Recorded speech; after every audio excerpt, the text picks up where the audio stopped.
C-SPAN's local content vehicles are traveling the country, visiting congressional districts to look at the most closely contested House races in this year's midterm elections.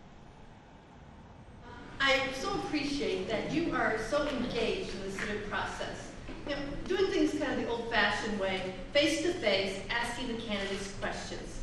But you know, there's some things that are going on right now in the elections that are really dangerous.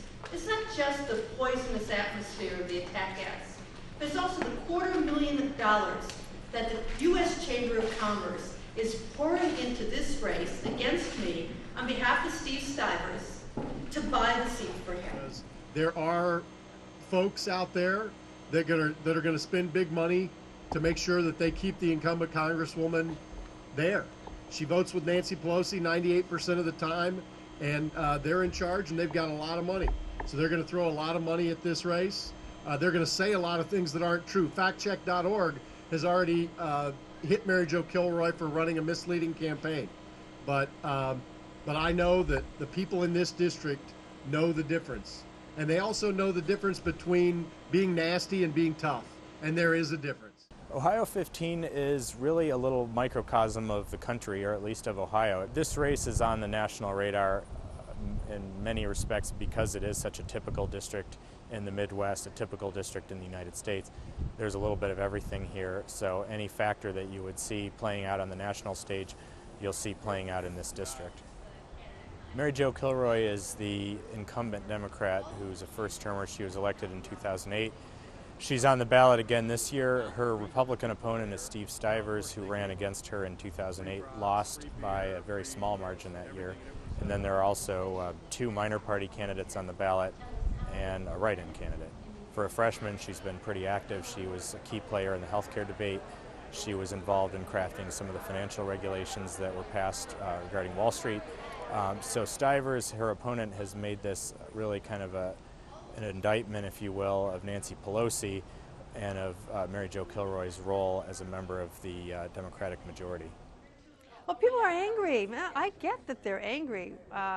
They have not seen the recovery and the attention that Wall Street is given to Main Street here. And, you know, we have stopped the hemorrhaging of jobs, so there's still people that are out of work. There's still parents that are worried about their children's future. I understand that.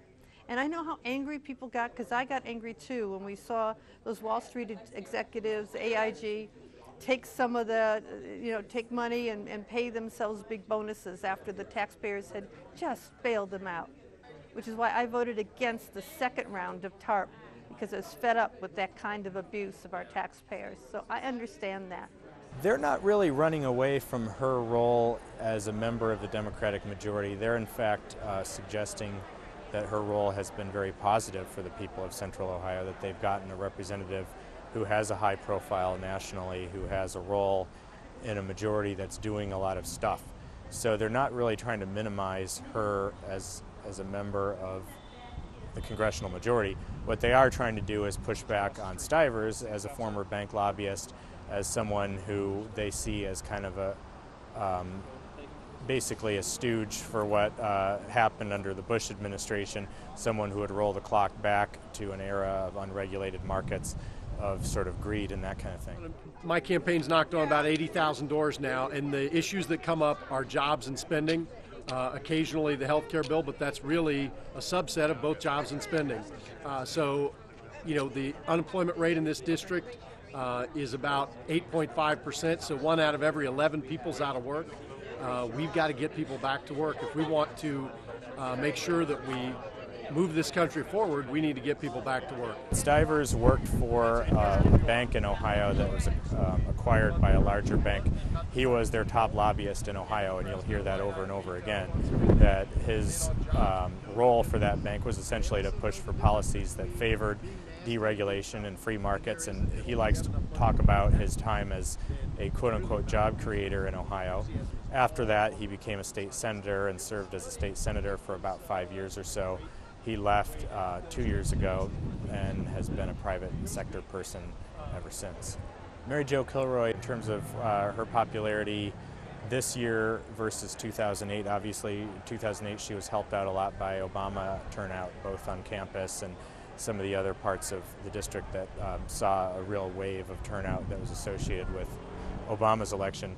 This year, the top of the ticket is the governor, not the president, so turnout will be less, and she'll be maybe a little bit higher profile in terms of her profile in the district, again, because she doesn't have a president to kind of give her political cover.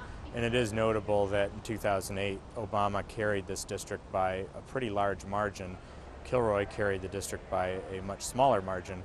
So the basic math here doesn't really pencil out in her favor. If she's underperforming the president and there's no president to top the ticket this year, it's going to be tough for her. So I've had this opportunity now to serve for about 20 months into my first term here, working hard for the people of this district, and want to continue to do that. And please help us work all the way through November 2nd, and I'll work hard every day, both until November 2nd and past then, if I'm lucky enough to be your congressman, trying to make you proud. Thank you so much. Leading up to the November 2nd midterm elections, we're traveling the country and visiting congressional districts where some of the most closely contested House races are taking place. For more information on what the local content vehicles are up to this election season, visit our website, cspan.org/LCV.